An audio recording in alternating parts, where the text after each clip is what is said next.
The hay is in the barn. The paperwork has been filed. The kids have been put to bed. The checker flag is in the air. Choose your favorite cliche, just as long as it signifies that our season-long wondering aloud of who will be in the college football playoff is over, because the field is set and a dozen teams are really happy and everyone else is super irritated. This is the College Game Day podcast, a special Sunday Fun Day edition recorded while the ink is still wet on the first ever 12-team CFP bracket. And as always, we appreciate you downloading, liking, and subscribing. I'm Ryan McGee, home and a bit hoarse from the SEC Championship in Atlanta. I'm joined by Pete Thamel, whom I saw in Atlanta twice. Pete, for I think about a total of 20 seconds. Does that sound right? Something like that. We did like a half hug.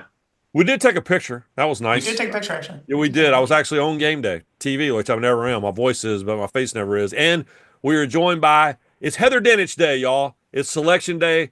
Final selection day for the college football playoff. Heather Dinich, who lives the college football playoff selection process like no one on planet Earth outside of the room. And she actually sits right outside of the room, by the way, of the selection committee. Heather, how are we doing?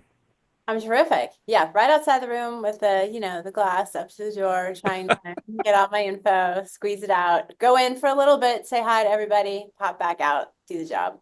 Yeah, they're like, please. Is anyone else there? No, not Just since you. not since 2014, the very first one. There used to be a press conference, used to be a big deal, used to be a spread of food out here. Now it's just me and the committee chair, a quick walk and talk, and we're off.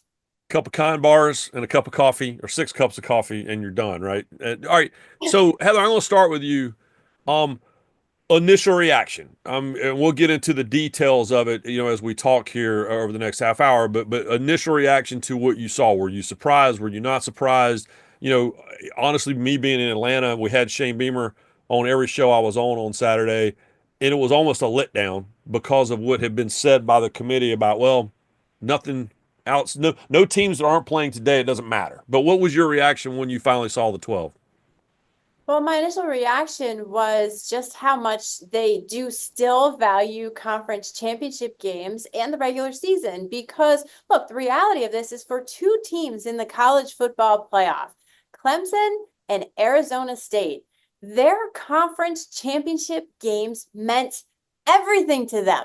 The world to them. They would not be in the position to contend for a national title without them, period. So as we talk about conference championship games, it's important to remember the lens that you're looking through on it, right? And when you look at SMU and the close loss, how you lose matters. Not necessarily that you're in the championship game and you're the ACC runner-up, because I guarantee you, if they would have played in the second half the way they played in the first half, we wouldn't be having this conversation about SMU. They would be out. So because they made that gritty performance in the second half, lost on a 56-yard field goal as time expired, that's a big part of why they're in. So there are a lot of pieces to the puzzle and a lot of factors that went into it, but championship games certainly do matter. So you think if they got waylaid last night, like if the first quarter played out 3 more times, you think they would have been out?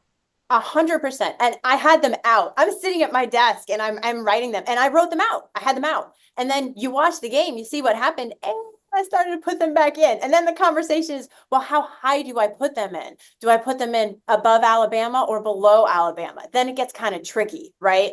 And we see how it kind of wound up. So, Pete, I'll throw this to you, and then I want Heather to say answer too. But all of these apocalyptic, like, this is changing the landscape forever, and schedules are now going to become, powder puff contests, and this doesn't matter. I mean, Pete, where are you on all of that?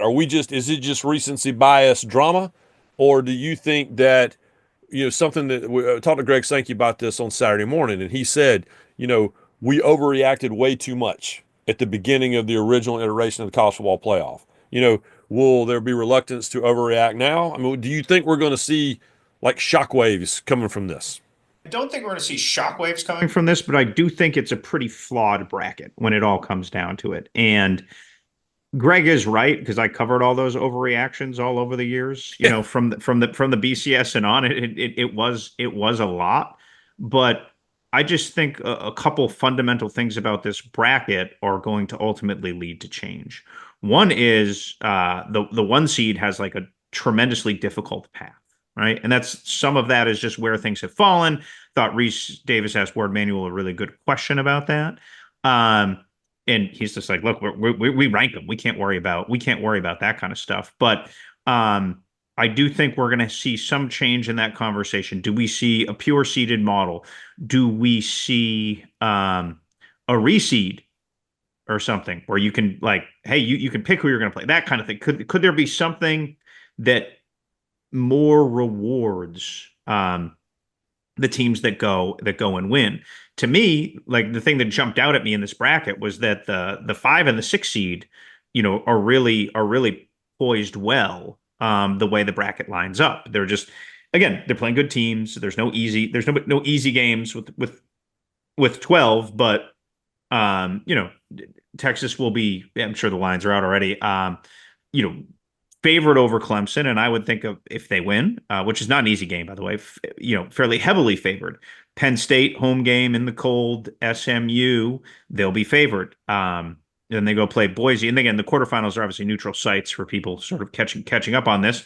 I would think Penn State's a touchdown favorite, just like I did think Texas is. So, whereas Oregon in that quarterfinal round will play an Ohio State team that was, if there was one more second on the clock, they might have lost to them in Autzen early in the year. And then, Georgia's path looks, if their quarterback's healthy, which we don't know yet because Kirby Smart has not revealed that, their path looks pretty tenable. So there's some counterintuitive things that I think will end up being tweaked. Will it be tweaked for next year? I don't know. And Heather would probably get a better sense of the process of all that, because I do think there will be a little bit of, we're going to have major change in 2 years. So do we make minor change now, or does an overhaul come for what we're expecting to be a 14? Yeah, that's a great point, Pete. Is it worth tweaking the system knowing that there is an automatic, like, we're going to go to 14 or 16 teams? I think that's the general consensus as to where this thing is ultimately headed in 2026 and beyond. But the reality is, these phone calls, if they haven't started already between the commissioners, are going to start very soon, because there's a lot to talk about. And on January 20th, the morning of the national championship game in Atlanta, they always meet. The FBS commissioners and the presidents and chancellors meet every morning historically during the national championship game. And this is where they will really dig in as a group, all the people with the power to change the playoff, and look back and say, this is what worked, this is what didn't, this is what I thought, what did you think? I mean, I will be shocked if Greg Sankey isn't in his head trying to figure out how to get South Carolina into the next bracket with Ole Miss. They're going to be talking about automatic qualifiers and seeding and all of these things that we're talking about too. But to me, inherently, so much of this conversation goes back to the exacerbated inequities in college football that have been created by super conferences and divisionless leagues. Because how in the world can you say who your two best teams are playing for the Big Ten or SEC title when Indiana's not playing Penn State or Oregon? I mean, to me, this is just simple math and logistics here. So as we talk about all of these things, the bigger picture, to me, has to be part of the conversation, because until you figure out that scheduling and how to measure it, when you're trying to determine the best teams in the country, how to measure a team that doesn't play the best teams in the league with those who do, how do you have an answer as to who should be in the playoff? Yeah, no, and yeah, I learned, I'll be honest with you, I was not aware of those meetings the morning of the national championship game until it was LA. So what, 2 years ago, and Greg Sankey literally left that meeting and walked straight to the Marty McGee set, and the veins were still sticking out of his neck because he felt like he got ambushed. He thought, we're going to come in here, we're going to sort out, this is what the playoff's going to be, and instead, that was the morning that the alliance was kind of born, and he was so angry. I mean, so angry. But it is. I'll say this: we can talk. Heather, was there anyone who got jobbed? Like, is there anyone? Marty Smith was down in Miami, and we had reporters everywhere. Was there anyone that you feel like got jobbed? Because I personally, when I look at it, I know there's disappointment, but I'm having a hard time coming up with, well, they just got screwed. You know what I mean? Is there someone in your mind that you're thinking they should really be angry right now? I said this before, and I'll say it again. these, aside from Oregon, these resumes are like sorting my boy's laundry, because there's a mud stain, there's a paint stain, there's an ink stain. Every single one of them has dirt on it. Somebody's got holes everywhere, no matter which one you pick up, right? So you can, any of these teams, you can argue for or against. It's a mishmash of, the lesser of two weevils. And I said weevils. I don't know if you've seen Master and No, that was good, weevils. Pete? I thought Ward Manuel sort of crystallized the debate by, I think, somewhat accidentally revealing that nothing below would change. But I can't feel bad for Alabama. Remember, Alabama ended on the right side of two of these things, right? Like when they're on the bubble, and you live on the bubble long enough, this happens. No, and it was very unpopular when I would say this, because I co-host a show on the Southeastern Conference Network.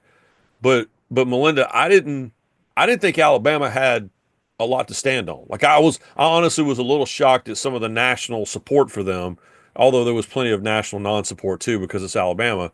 But I thought that was every team that I look at is flawed. Like we talked about this going into the SEC championship on Saturday, which obviously was a phenomenal football game.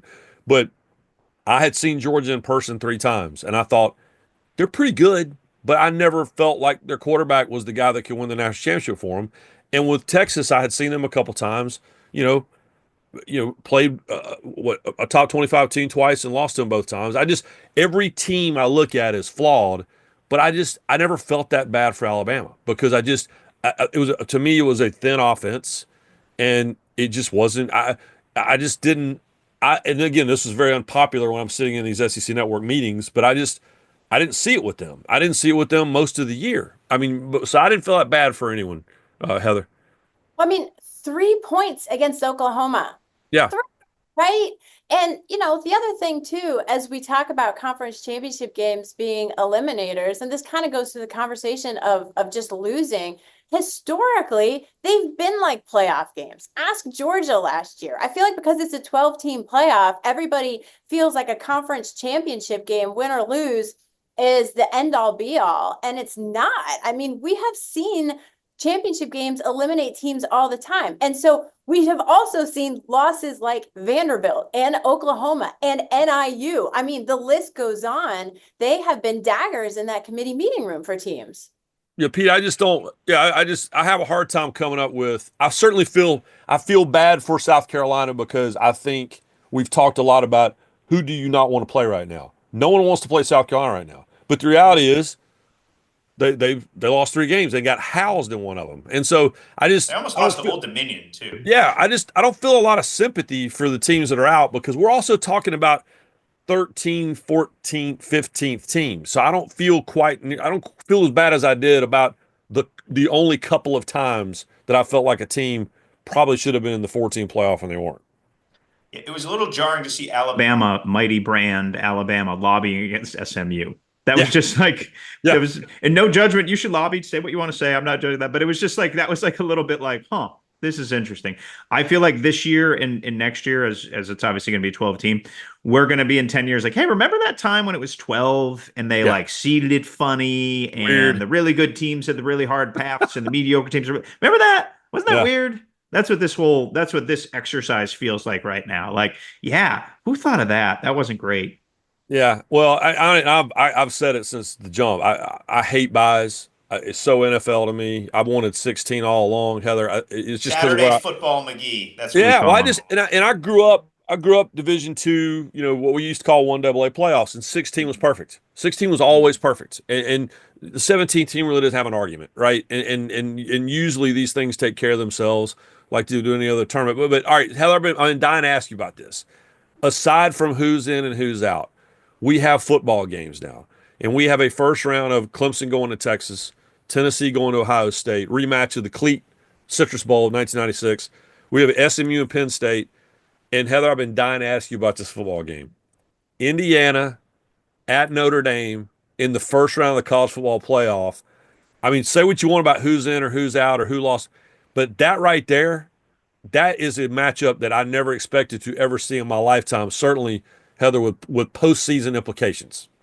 It's unbelievable, isn't it? I mean, anyone who saw that coming or predicted that at the beginning of the season is lying, or go to Vegas and buy a lottery ticket, because I don't believe it. But I mean, the reality is Cignetti has this team on the map. Pete's preseason story was the best, because he went out there to Indiana, he did the Cignetti story, and here they are, they're in the college football playoff. And it's truly remarkable. And you know what's funny? I think you were the only one that read that, by the way, so thanks. No, I read it. I read it after Heather sent it to me.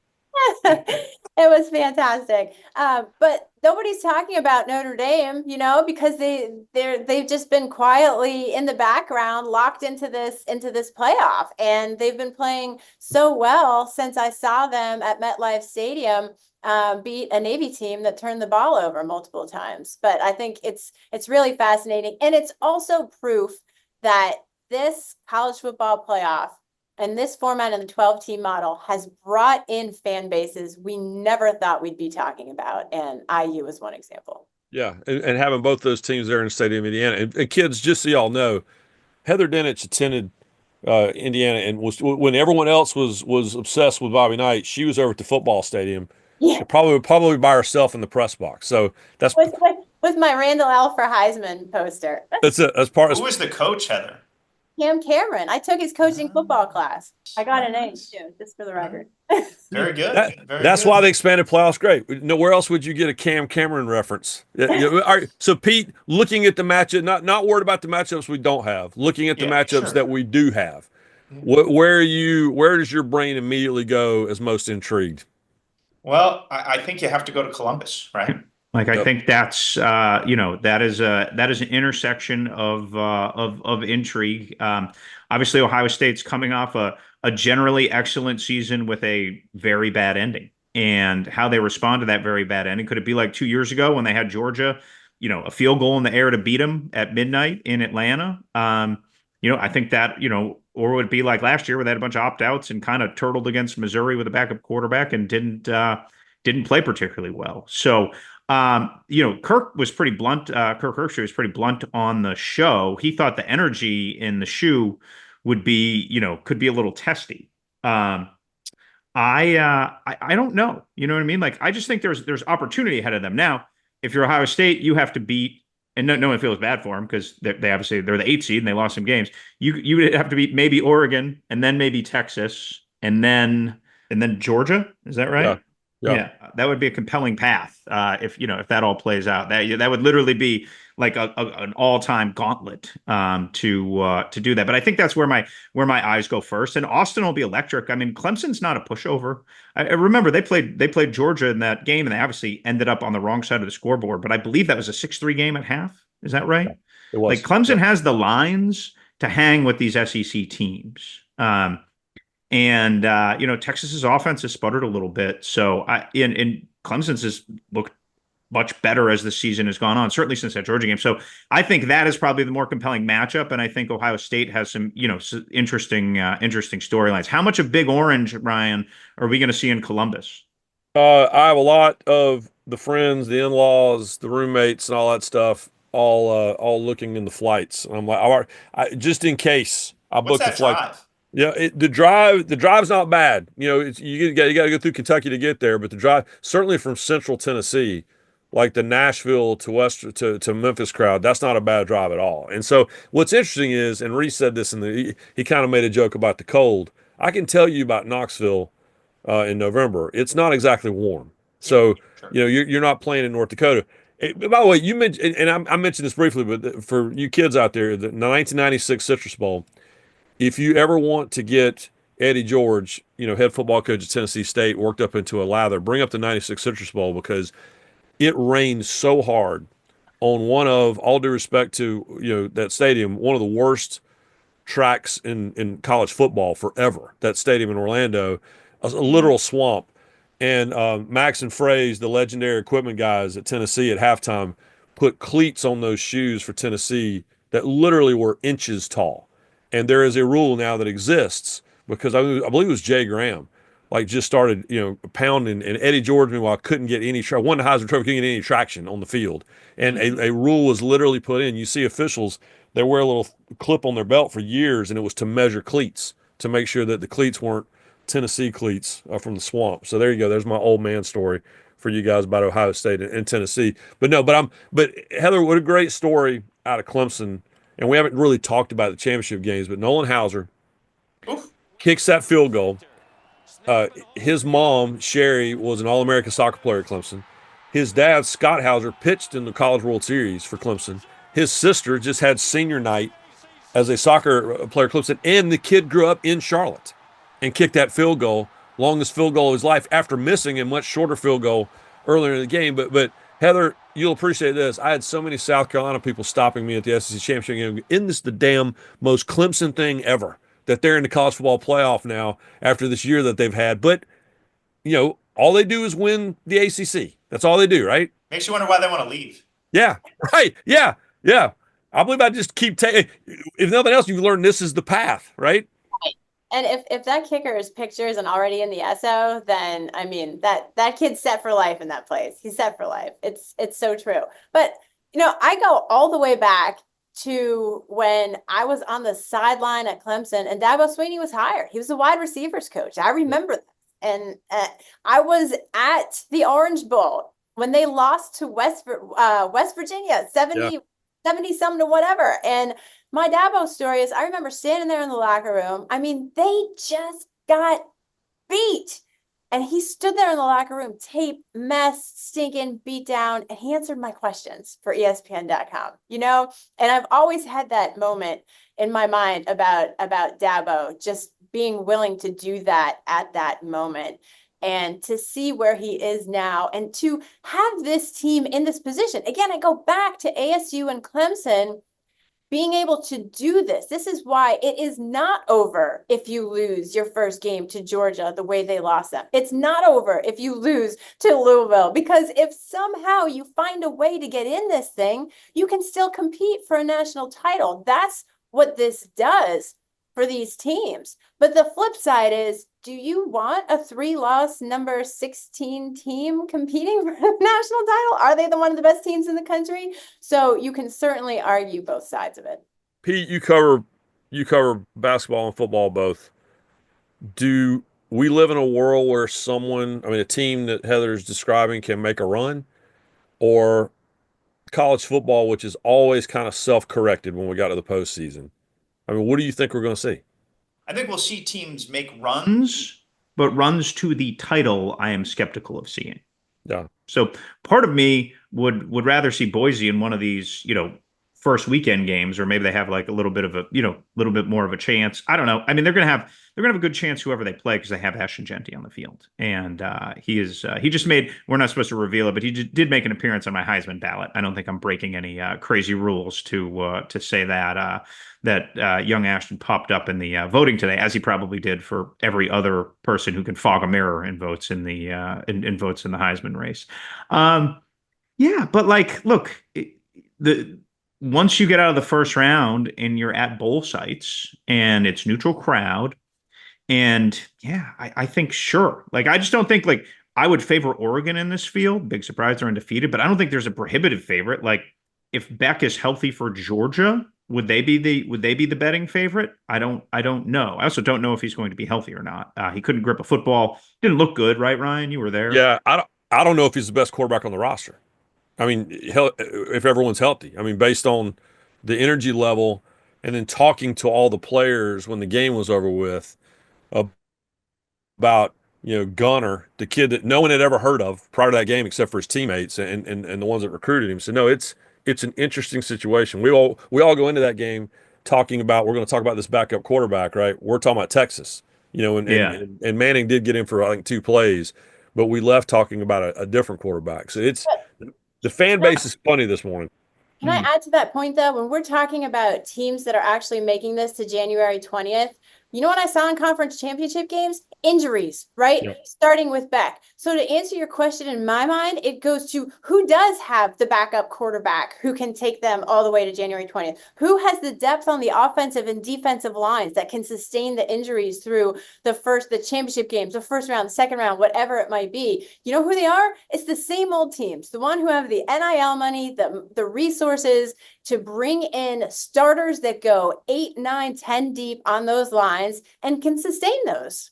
survive and advance, right? Will that be the carryover from there? No, I'm looking now like Oregon's healthy. They've been banged up for a while. Arizona State's not going to have Jordan Tyson. That's a huge impact. It was not a huge impact against Iowa State, but they're eventually going to feel that impact when when the competition ratchets up. But Heather, I know you got to bounce because you got to go to your 50th television show of the day.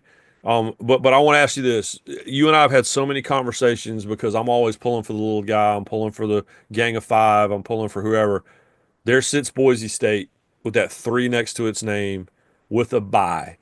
I personally didn't think we would ever see this maybe in our lifetime because the system's always rigged against them. How crazy is that? I'm looking at the bracket right now and I can't believe it.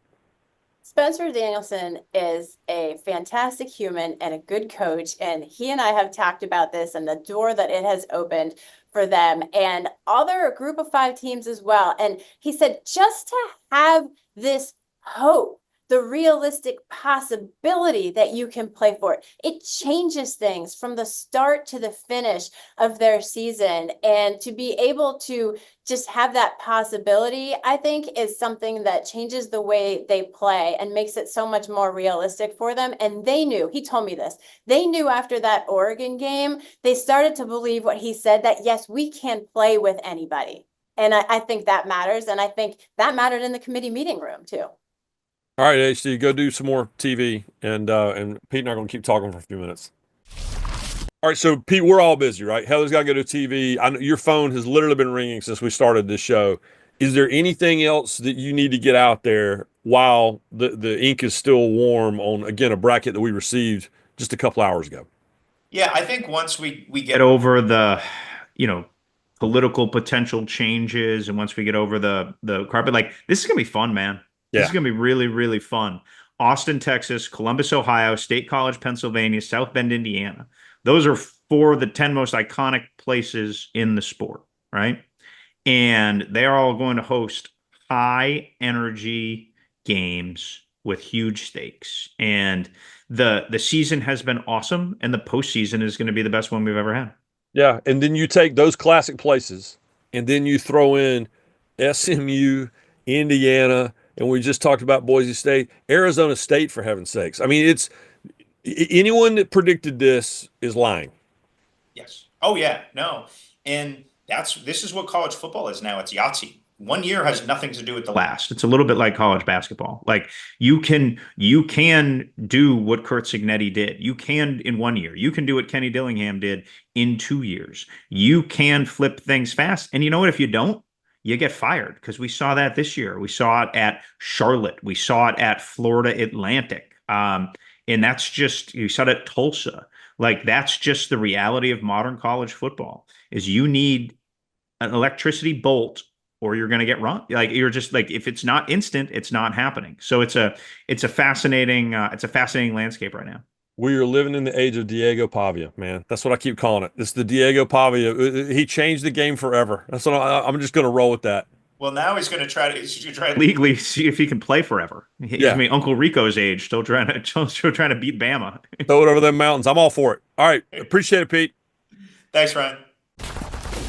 Okay, so let's talk about best in game, and we award this every podcast every week. I mentioned Nolan Hauser, the kicker from Clemson. That's just a ridiculous story. But let's talk about Gunner Stockton. And I mentioned him briefly in the conversation we were just having with Heather and Pete.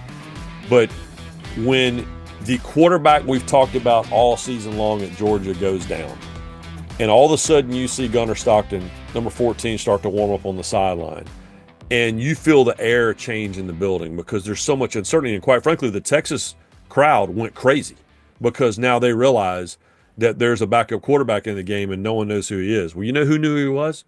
His teammates.